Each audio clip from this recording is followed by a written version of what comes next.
দুঃখের বিষয় হলেও সত্য, আমরা দেখছি একটি ছাত্র সংগঠন শিক্ষা এবং শিক্ষার্থী বান্ধব ছাত্র রাজনীতি করতে না পেরে ক্যাম্পাসে আবারও ছাত্রলীগের সেই পুরানো রাজনীতি ফিরানোর চেষ্টা করছে।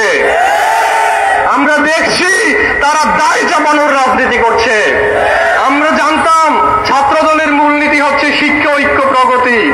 যদিও তাদের কোনো কোনো নেতার মুখে যারা ছাত্রলীগ থেকে ছাত্র দলে পুনর্বাসিত হয়েছে তাদেরকে আমরা বলতে শুনেছি ছাত্র দলের মূলনীতি নাকি শিক্ষা, শান্তি, প্রগতি। শিক্ষা, ঐক্য, প্রগতি হোক আর শিক্ষা, শান্তি, প্রগতি হোক, আমরা এখন দেখতে পাচ্ছি ছাত্র দলের মূলনীতি হয়ে গেছে দায় চাপানোর রাজনীতি। এটা শিক্ষা এবং শিক্ষার্থী বান্ধব ছাত্র রাজনীতির পথে সহায়ক কোনো অবস্থান নয়। আমাদের বোন, আমাদের মা, আমাদের প্রতিবেশী, আমাদের আত্মীয় স্বজন, নারীরা ঠিকঠাক মতো শান্তির সহিত চলাফেরা করতে